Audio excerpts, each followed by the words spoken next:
they would be patient and waiting for the right time for sex because true love considers, what's best for the other person. And statistically, what is best for a marriage and for a couple is to wait because statistically, people who wait until they're married to have sex have a lower divorce rate. That is a proven statistic and fact. Mm-hmm. Can't argue that. Mm-hmm. Do you want to? I don't want to. I'm not argue. I don't want to argue with you. Can't we just get along? No, we never get along. What would Let's the point just be? get along. And I don't understand exactly why, but there is something that does not necessarily work when people have sex before they're committed and before they're married, as is indicated by the divorce rate. People who wait are married longer.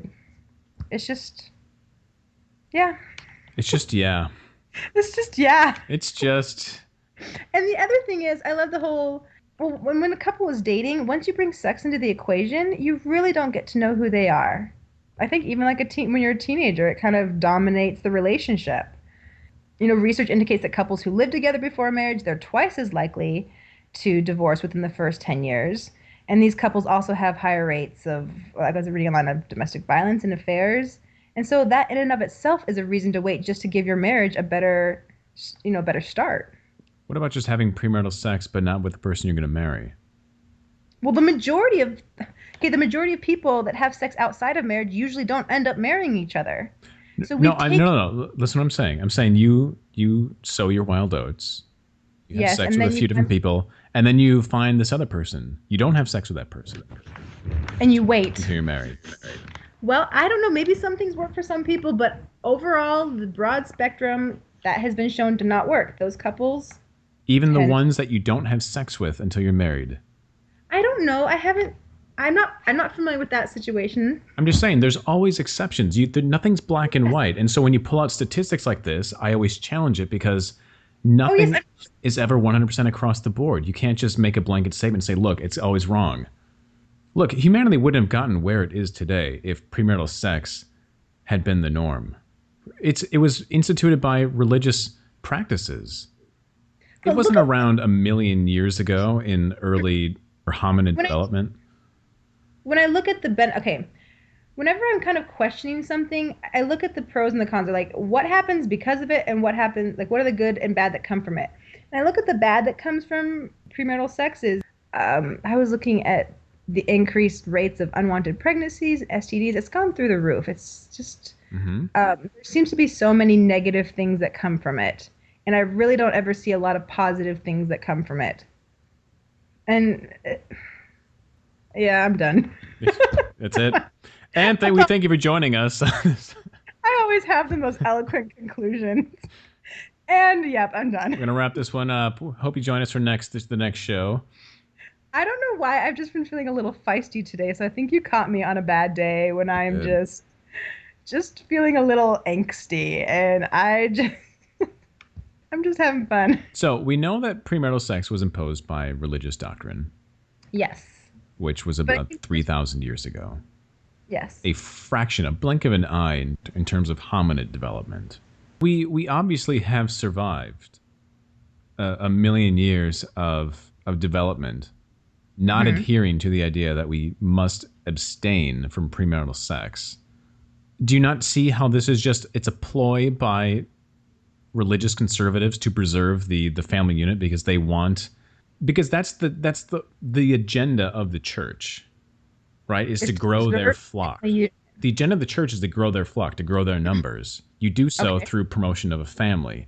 You find one partner, you have babies, you make them whatever faith is promoted. Okay. So the idea of having premarital sex is contradictory with the church just because the church feels like they would lose control of their people. Wait, how would they lose control? Just because they wouldn't have the family unit? Yes. To teach and to brainwash the little ones? In a matter of speaking. Just using words you've said before. You're the one who just said it. I know. So very eloquently. But yes. So the family unit is a place for brainwashing. More or less. I mean, how did you decide to be Mormon? Your parents taught you. Your parents told you were Mormon. That's how it works. Yes, but there was a point Okay, you have to teach your kids the best you can. But there comes a point when your kid has to stand on their own 2 feet and make their own decisions. How many people You do just that? hope, um, probably not as many as should. Uh-huh. But I've told you this many times before. I am not Mormon because my parents are Mormon. I started off that way, but I did come to a point where I questioned it. I studied it. I thought about it. I was like, am I? I did not want to live as they call on borrowed light on my parents. Like, and so I am a Mormon now because that's what my decision and that's what I want to do and that's You how don't I think you want to. went back to, I understand you questioned it, but you don't think you went back to the Mormon faith because it was the easier faith to do? What is the difference? I mean, there No, aren't many differences between. it's not easy to be Mormon. Do you think it's easy to be Mormon? I think it's easier to be Mormon when your entire family is Mormon, when your community is Mormon, when that's the faith in which you were raised. Yes. Okay, that's not the topic of the show. No, but it's not. But I'm just saying, your point is that you questioned it and you chose to be Mormon, not because your parents told you to be Mormon.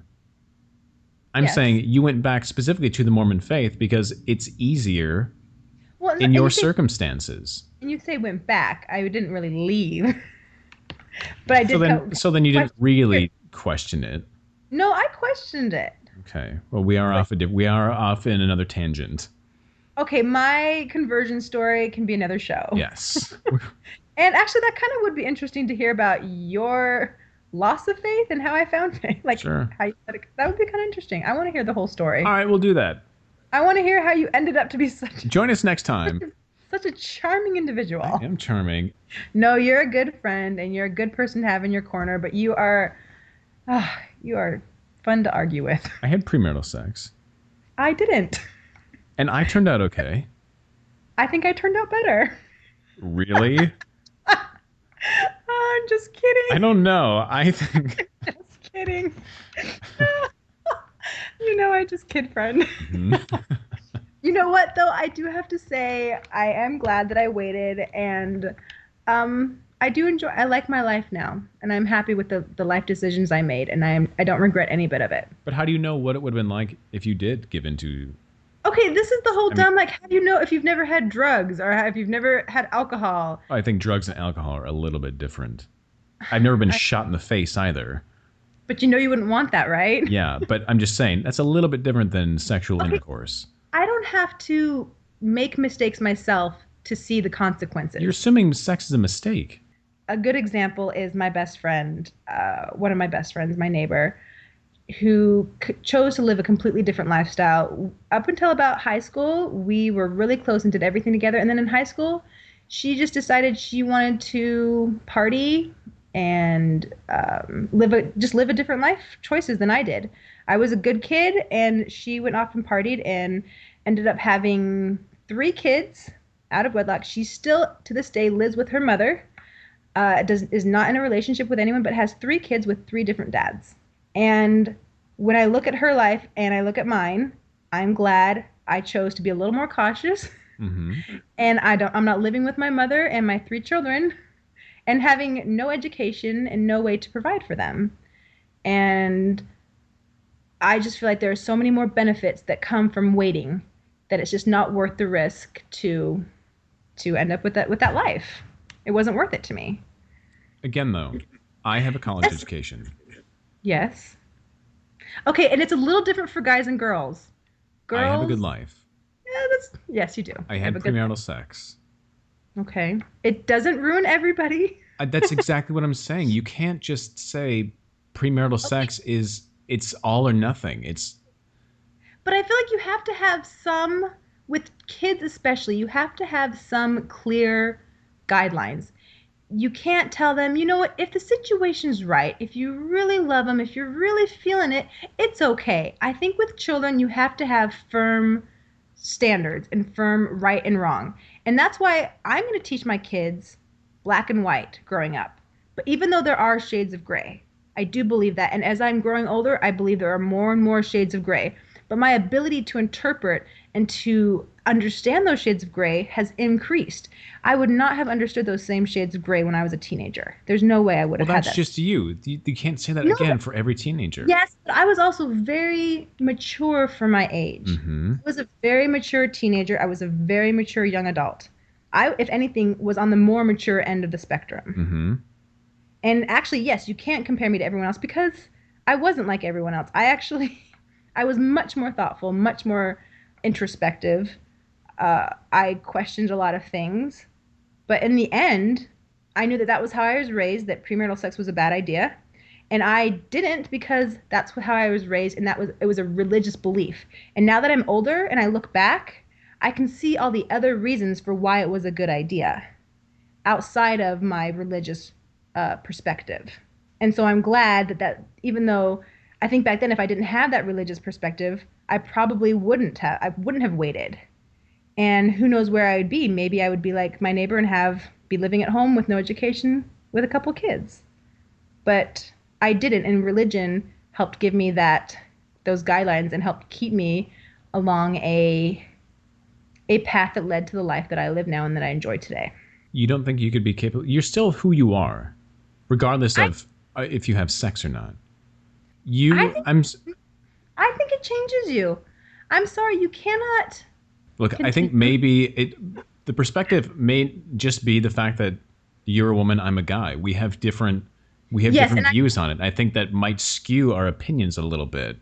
Yes, I think that definitely does come into play, that women and men definitely view sex and experience sex different. Because the truth is, and I don't want to demean the sex act, but it can and generally is emotionless for guys. It's okay, if that's the case, why not just masturbate? Why have sex if it's just a physical act? Because the physical act of having sex is that much better than masturbating.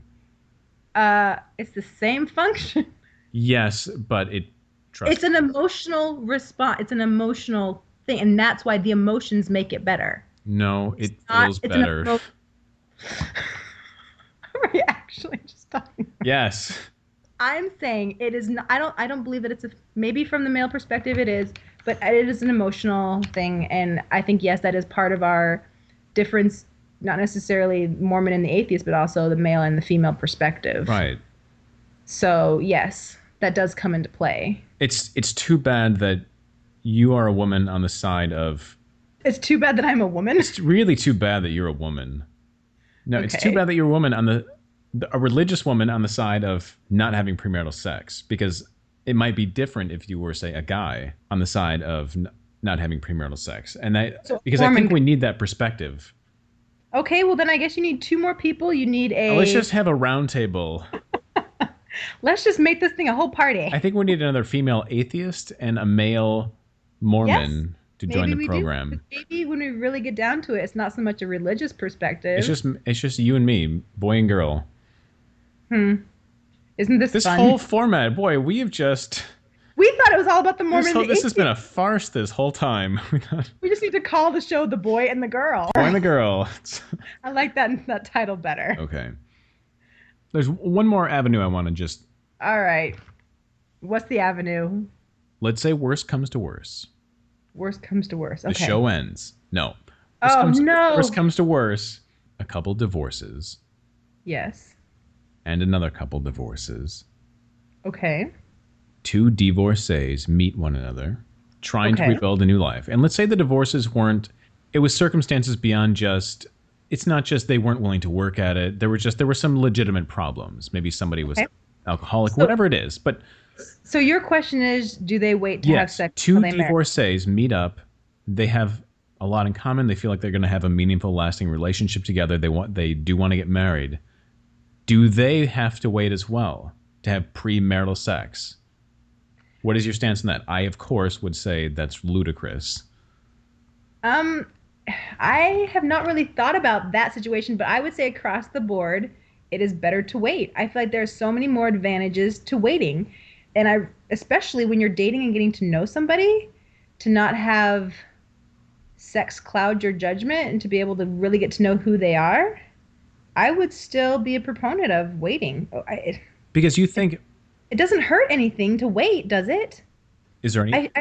I only see benefit that comes from waiting. I only see negative things that seem to... What if you're not going to get married? What if you're bouncing off the topic of last time of marriage, what if you're one of these people who just decided they don't want to get married in life? As we've seen, marriage is on the decline.